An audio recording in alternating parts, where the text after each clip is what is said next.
Le dragon est l'animal le plus caractéristique de la mythologie chinoise. Il est très différent des dragons européens. Il ne crache pas du feu, mais des nuages, et très souvent, il prend une apparence humaine.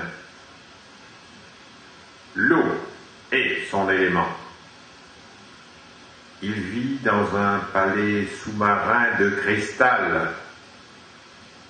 Il possède des trésors fabuleux et parfois il remercie généreusement un humain qui lui a fait plaisir. Le dragon est symbole de puissance.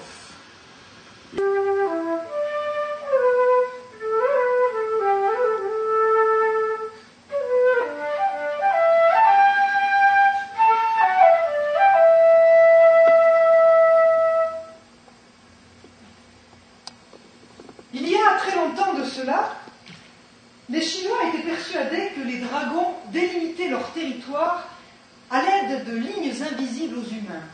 Des lignes qui couraient sous la terre, un peu comme les veines sous notre peau, et dans lesquelles circulaient des énergies naturelles. Ces lignes, bien sûr, il ne fallait pas les interrompre, les couper, les gêner. Sinon, cela provoquait la colère des dragons. Et un dragon en colère, c'est pas très beau à voir.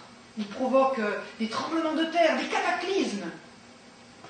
Tout le monde en Chine sait pertinemment, encore aujourd'hui, qu'il ne faut surtout pas provoquer la colère des dragons. Mais j'ai ramené une meule. Oh, mon pauvre ami, qu'est-ce que tu veux qu'on fasse d'une meule? On n'a rien à moudre. Ah mais oui, je sais, mais j'ai trouvé que ça. Et de colère, il a lancé un coup de pied dans la meule. Et à ce moment-là, la meule s'est mise à tourner. À tourner. Et tout en tournant, elle produisait du sel. Du sel, de plus en plus de sel. Et ce sel s'amassait, là, le tas devenait de plus en plus gros. Wang et sa femme étaient heureux, ils se disaient du sel. Ils se vendaient bien en ce temps-là, et ils se sont dit, ça y est, nous allons pouvoir avoir un petit peu d'argent, être à l'aise. C'était très bien, ils laissaient le sel s'amasser, mais la meule tournait, il faisait encore du sel, et le tas montait, il s'élargissait, et bientôt il allait faire exploser la maison. Il fallait quand même l'arrêter, cette meule. Mais comment l'arrêter? Il avait beau la tricoter, regarder, eh ben non, il n'y avait rien du tout, elle n'était pas branchée, il n'y avait pas de bouton, non, rien du tout, la meule continuait. Et finalement, Wang s'énervait un petit peu, et puis sans faire exprès, boum, il l'a fait tomber de l'autre côté. Et quand elle s'est retrouvée de l'autre côté, elle a arrêté de donner du sel. Ouf!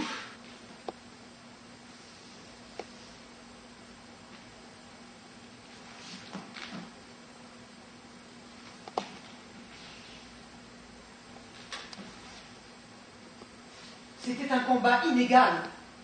Car bien sûr, le dieu du tonnerre était beaucoup plus puissant que l'homme. Mais l'homme savait que pour sauver ses enfants et pour sauver l'humanité entière, il devait gagner ce combat. Et il s'est battu comme un lion. Ce fruit va grandir, il deviendra très important. Vous le couperez en deux, vous lui enlèverez sa pulpe, et cela constituera comme un abri. Et tous les deux, vous pourrez rentrer dans cet abri. Et quand je verserai le déluge, vous serez sauvés grâce à ce fruit. Et sur ces mots, il a disparu dans un coup de tonnerre assourdissant.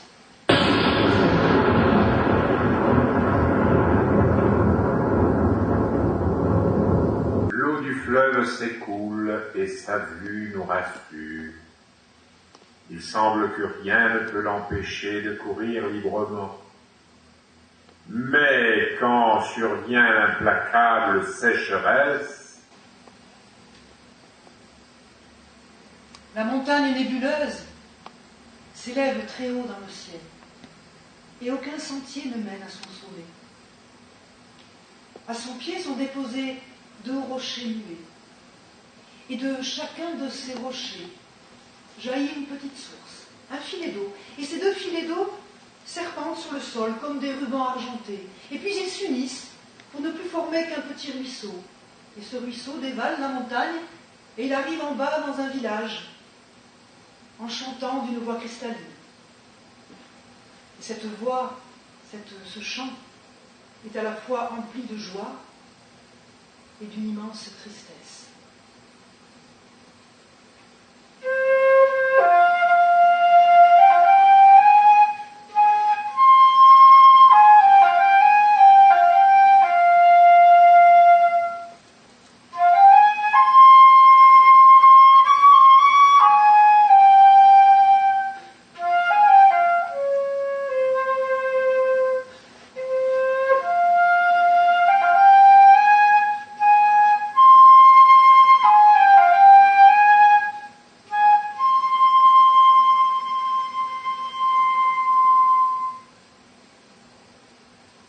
N'a manqué d'eau. Plus jamais la voix de Rossignol, ni la musique de Père du matin n'ont quitté ce village.